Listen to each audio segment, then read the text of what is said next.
Hello, welcome and good evening to a thing. I don't know what it is exactly, but in one of the game boxes of the Sierra games that I have, I found this amazing catalog here. It is the 10th anniversary Sierra catalog special edition. Right here on the front, I'll zoom in.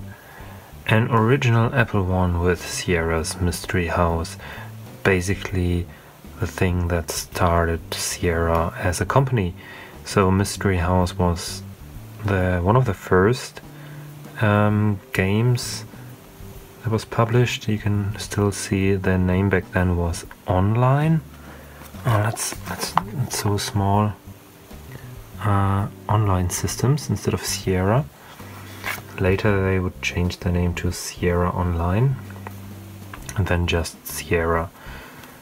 And the Apple I was basically the very first personal computer. It came in kit form, so you basically just got a board. You had to attach a keyboard, build your own case and everything, but still it was a huge success, upon which Apple made the Apple II as a successor, which was an even bigger hit. And that was even before I was born, or roughly at the same time.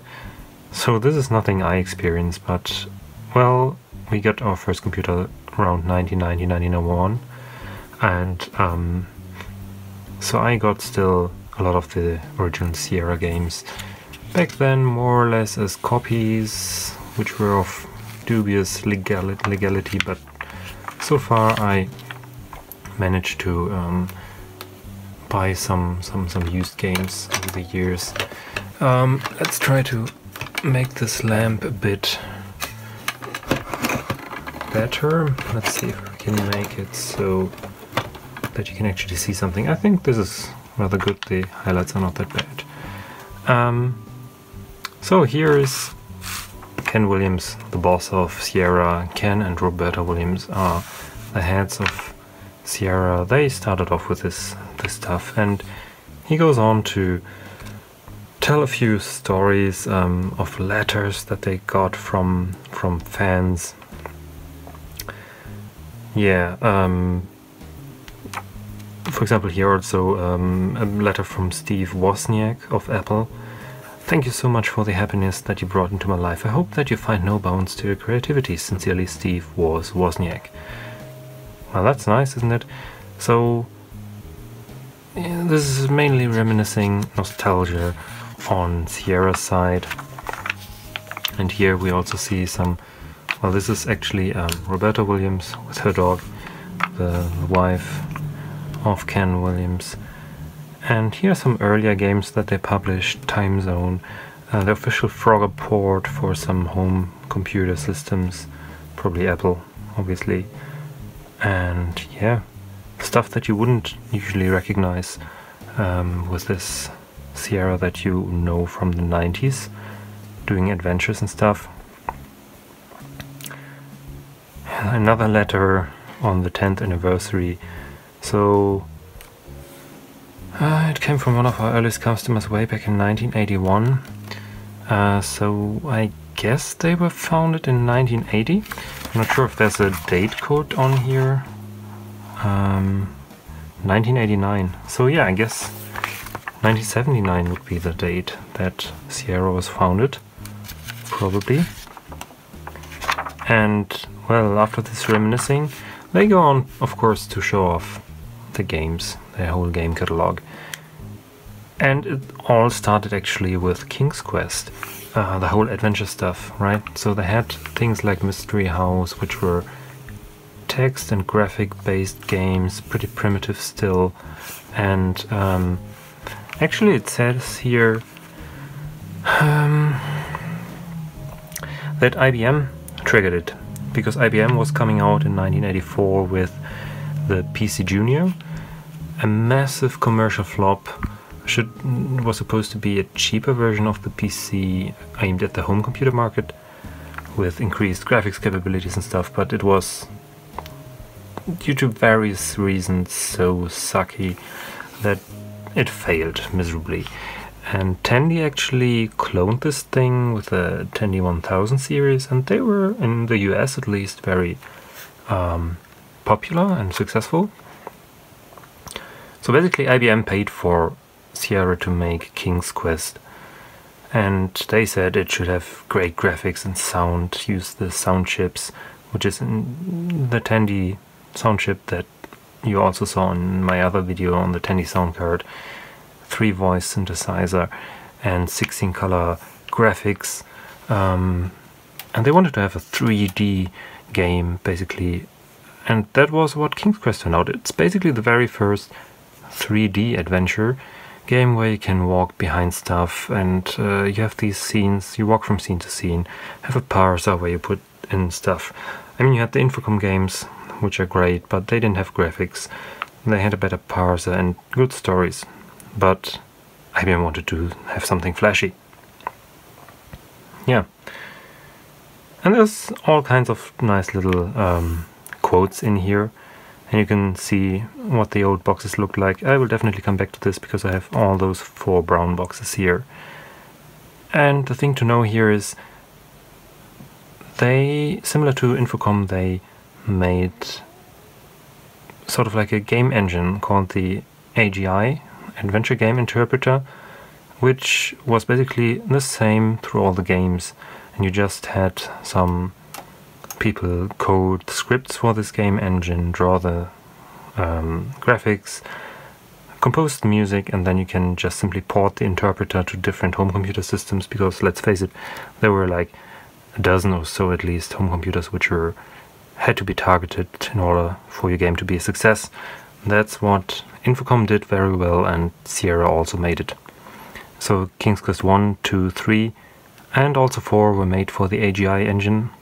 By the time 4 came out in 1998, I think, they already had their next generation interpreter called the SCI, the Sierra Creative Interpreter, which supported tons of sound cards, higher resolution graphics. AGI supported 160 by 200, which is a bit chunky. Even CGA or EGA could do better at the time, and SCI would support 320 by 200, which was a step upward, but still only 16 colors. But for King's Quest 4, they thought that SCI was still unproven, so they made 2 versions. They implemented the game twice, one in AGI and one in SCI. The SCI version was pretty flawless, supported lots of sound cards and high resolution graphics, so that sold like hotcake, and the AGI version was soon discontinued. Nevertheless, it's a very impressive AGI game. If you go from the stick figure drawings sort of in King's Quest 1 to the pretty decent graphics here in AGI mode in King's Quest 4, that shows definitely what the old engine still could do. So it's nice to see that. And here's again Roberto with a dog. So yeah, I will definitely revisit King's Quest in the future in some video. And of course our personal favorite, the Space Quest series with the 2 guys from Andromeda, Mark Crow and Scott Murphy. They are the coders. They also worked on the King's Quest series and other stuff at Sierra. And at this time of this catalog, Space Quest 1, 2 and 3 were out. We will also revisit this. I have those as boxed versions as well, and they're pretty interesting. Yeah. And they, well, what can I say about it? Oh, look at this. This seems to be an early version because Roger Wilco has black hair in this screenshot, and actually in the EGA version of Space Quest 3 he has usually brown hair. That's interesting. So probably Space Quest 3 was still in the making, already out, but probably when they made this it was like a beta version or something. Yeah. Let's take a look. What's the next thing? Police Quest, yeah. Maybe a little bit lesser known series. It's supposed to be very realistic and sometimes dark. Crime series. You're a police officer hunting a serial killer, and it's written by Jim Wars, an actual ex-cop. But fun thing is, he was like a highway patrol cop or something, so not really, you know, dealing with murders or stuff like that, but still pretty impressive. And I think that went on for like 3 or 4 episodes. I definitely know there was Police Quest 3, not sure about 4, and I have to admit I have none of the box games and I've never played it to any extent. Maybe I will change that, but I haven't been on the lookout. So if anyone has box copies and wants to get rid of them or just give them to me, I will be very glad to take them. Yeah, what's next? Yeah, some adventure games for young children. Very interesting. So also very early AGI game is the Black Cauldron. It's a after Disney movie. Actually, the Disney movie, I like it very much. It's pretty dark, and I wouldn't show it to small children.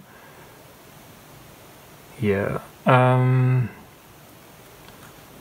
Oh, very interesting here. Most children in the US under the age of 12 spend almost half their waking hours in front of the tube. Ken and I think this is a disturbing trend, and we are working to change it. With the tube, they of course mean television. And they want to change it. Why do they want to change it? Do they want the kids to go out and play and do sports? No. This age range is really important for the kids' future development. If you can get kids comfortable with turning on the computer instead of the television set, I think they'll continue to choose interactive entertainment for the rest of their lives. I want to make sure there's proper software available to greet pre-readers and young elementary school kids when they get a computer in their home. Yes, so basically they want to turn them into gamers, which at that point in time seemed to be a good thing. And well, I'm no judge, but sitting in front of the television or the computer, I don't know if there's such a big difference, but that's their spin on the whole thing. So this would be nice also to have. I think it's also pretty rare nowadays because it's old, and I think the interface was slightly different to the other AGI games. Mixed Up Mother Goose is for little kids. Never played it, never seen it. Obviously it's also in English, so my kids wouldn't be able to do anything with that. I would have to translate for them anyway. They're too small to read yet. Then Gold Rush. That's supposed to be a very nice game. Got the box, haven't played it yet.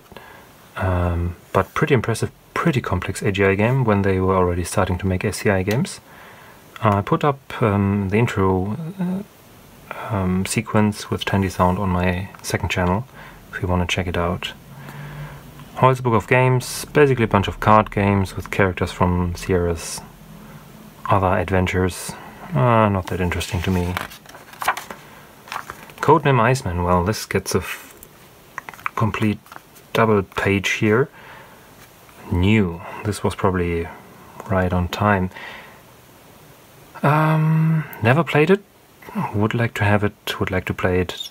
It's some kind of spy Bond thing, Terror in the Year 2000. Well, definitely gonna check this out, because it's always very nice to see what like they thought in 1990 2000 would look like, all futuristic, and we all know it, well, wasn't that futuristic in the end. And the Colonel's Bequest. And that's actually where, let me check it, where I got this catalog from. So here it is. Definitely will play this and review it, given some time. Where do we put it away? Lovely murder mystery. It's basically like Clue or Cluedo in other parts of the world. You have to figure out who the killer is. It's part of the Laura Bow series, and I think there were only 2 releases. This one here and the Dagger of Amun-Ra, which is a later game, already VGA graphics. Definitely will do a review on this. Then Hero's Quest, very interesting. They try to combine the adventure stuff with RPG elements. You can choose a class, fighter, magic, something thief, and you have to develop your character's abilities and do quests. But it's not like Ultima or something where you have like top-down views and a party, but you fight on your own and you have the typical 3D stuff, and it's basically pretty linear. Also, there's a board game called Heroes Quest, also back in the day, and Sierra got sued, and they had to change the name of this series, and it was later known as Quest for Glory. You probably know it by that name because that had a couple of installments. It was pretty popular. Yeah, also a new game. Haven't got that, would love to have it and play it. Also never played it as a kid. And of course you can order everything. This is a catalog after all. And we'll come to the best part. You can also order all kinds of sound cards from Sierra. They did a very big push. They made Roland basically build the MT32 for the gaming market. At the same time, Creative Labs was coming out with a Game Blaster, which is the predecessor of the Sound Blaster and completely incompatible to that. I will build a replica in the next couple of months. You'll see a video on that, because someone reverse engineered it and similar to the Adlib card that I built. So Adlib, Game Blaster and MT32 were the big thing at the time, but the Game Blaster was very short-lived. As you can see here in the order form, there's the music cards here. An Adlib card back then cost $175. Well, I think they go for that same price or even higher nowadays, so it was a good investment. With a Visual Composer 70 bucks on top. The Game Blaster was only $129 due to the fact that its synthesizer was inferior in some ways, although it was stereo compared to the monophonic Adlib, but it only did like a square wave, so had a particular sound. The Roland LAPC one, yes, I think, I'm not sure if it's LAPC1 or LAPCI. I think it was I. 425, it's a MIDI synthesizer similar to the Roland MT32, which is pretty expensive. Sound module and also microchannel version for the PS2 line of machines from IBM. Probably due to the fact that you got an ISA card, an MPU 401 compatible ISA card as an interface. Note, we recommend that all MT32 and LAPCI orders be placed by phone to ensure the proper model for your computer is shipped. So not that the noobs who bought an IBM PS2 buy the standard version and don't know that they have to buy the microchannel version. Yeah, because this was back in the day. And you see, MS-DOS got a lot of the ports. It already also says which what kind of memory you need. King's Quest 1 ran on machines with 256K of memory, and there was a 512K version, which was a bit enhanced in graphics and stuff. And yeah, King's Quest 4 as well, like the SCI and AGI version, needs 512K. There's a lot of stuff here. Atari ST got quite a bunch of ports, either on single-sided disk or double-sided disk. Macintosh got a bunch. Apple II GS, which is mostly incompatible with the enhanced graphics modes, at least I think, to the Apple II series. Amiga was hot and new on the scene. And that's it. They don't even list the Tandy versions anymore, which are probably mostly in the MS-DOS, I guess, because it was basically MS-DOS machines. But I guess maybe there were even some other machines supported back in the day, but they were already obsolete. T-shirts and Sierra merchandise, that would have been nice. Sierra music demo cassette. Video cassette catalog, oh, I would love to see that. Yeah, the official book of King's Quest. And a leisure suit Larry beach towel, which is something which we haven't seen yet, but we will. Customer support, disk updates and replacements. Very nice. Another lesser known thing. Also, there were two games in the series, Conquest of Camelot. your one knight of the round table and Merlin and yeah, all that stuff. Definitely want to play that, don't have it yet. Basically knights and stuff, a bit more serious than King's Quest and less founded in fairy tales. And here we are, Leisure Suit Larry. I only have the third installment here. They don't even show the box art yet, just some graphics. So I guess this was even probably not finished when this was printed or designed. Don't have the first two. But yeah, this is a classic naughty stuff all the time, dirty humor, and I guess everyone at some point who played Sierra games has seen this. Very little known games, Manhunter New York and Manhunter San Francisco. These were sold by Sierra, and also they are AGI games, but they have a massively different interface. They're not really adventures in the classical sense.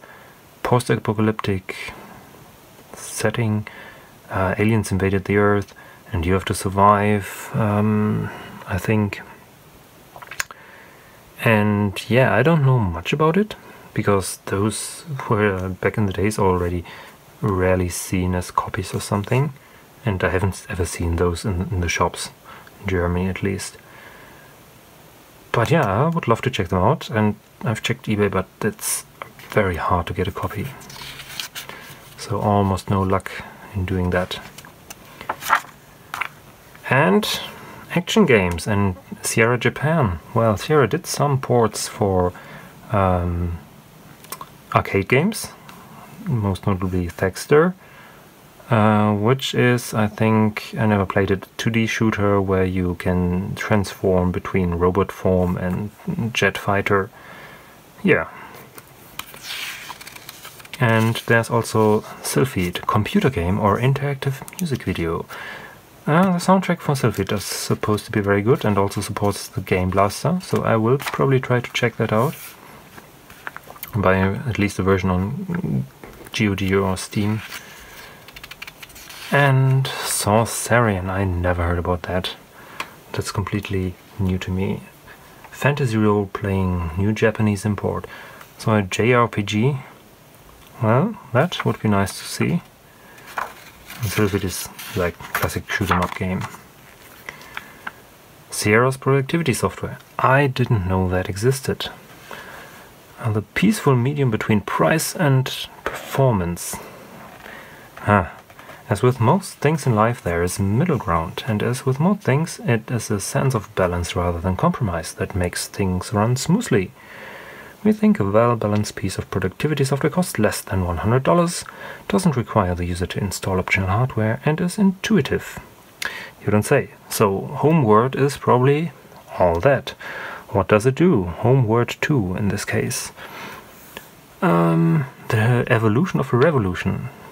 What is it? A word processor?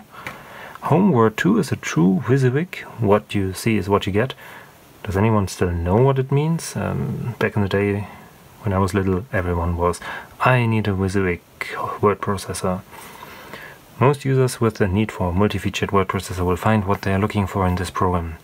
While including all the features standard to basic word processing programs, Homeward 2 also includes many capabilities not found in other programs costing under $100. For instance, here, that's expandable spelling dictionary, a full thesaurus, and stuff. Optional mouse support. That's something nice. I never heard of it. I never seen it. Probably wasn't that big a success. Smart money. Sierra's friendly financial manager. Well, never heard of that either, and it looks very retro if you take a look at these amazing bar charts and CGA 4 color graphics. Well, they probably didn't sell much of this. And Sierra's Online, the simplest to use modem software ever. Ironic for the fact that they were named Online and now they make a program called Online. Never seen that either. Supports a large range of optional hardware, including 300 to 9600 baud modems. Okay, well, I started off with a, I think, 28,000 baud modem. So this is so obsolete. I love it. Music cards. This is the best stuff. Listen, is that a symphony orchestra playing in your living room? Or is it perhaps the William Goldstein score for King's Quest IV? Could that be a thunderstorm outside, or is Roger Wilco in danger of being fried by a monster lightning bolt? The sound of a Sierra game played on your stereo with a high-quality music card is certain to be like nothing you've ever heard from your computer. That's true. I grew up first with a PC speaker, and I always wanted to have an ad-lib card. Well, I wouldn't dream of the Roland cards, but at least an ad-lib card. And it took me like 3 or 4 years to save up the money for some, Jazz 16 no-name sound card. But yeah, it's definitely something. And it talks about the Game Blaster card, which was already like, they have the Sound Blaster in their support already listed. Game Blaster was a dead end. Turn off the sound on your TV and see if you care what happens to the characters. Why do you think that back in the silent picture era organists were hired to perform live in theaters? Music isn't an interesting option, it's an integral part of the whole experience.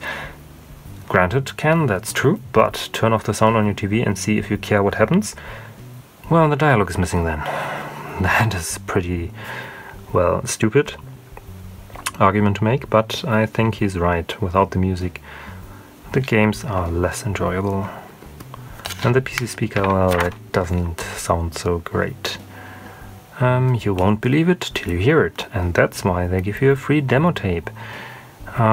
There's supposed to be some recordings on YouTube of that, so if you ever wanted to hear the demo songs from all the games performed on the MT32 and the Adlib music card, you can do that. I will try to find a link. I also scan this thing and put a link to the PDF in the description, so you can check it. Look at this, major software publishers support sound products. Which are still around? Sierra, nope. Origin, nope, got bought by EA. Mindscape, probably not. Microprose. Lucasfilm got bought, so LucasArts. Epix, oh, are they still around? Not sure. Electronic Arts? Yes, they are very well around. Dynamics, gone, was bought by Sierra. Activision, still there. Accolade, gone. So, probably the only survivors here are, I think, Activision and Electronic Arts. Industry has changed. The most controversial product in the history of Sierra. The hint book. Yeah. They are probably interesting. And this is the best. Step out in style with Sierra. Look at the people here. This is full on 80s. And soon 90s. Oh, I have to zoom in on that. Check out those nice t-shirts. What does it actually say here? Make this legible. Land of the Lounge Lizards. Yeah, you look like the Leisure Suit Larry player. Oh, what a nice Police Quest t-shirt. I definitely would want of those. And this here, can't even make it out. And of course, Sierra mugs, Sierra Japan mugs, to be precise. Yeah, awesome. Hit the beach with Larry, a Larry Leffer beach towel. And that's it. I think this is an awesome piece of history. So already hitting the 30-minute mark. Please share, like and subscribe as usual. Check the PDF out for some nostalgia from the 1990 era.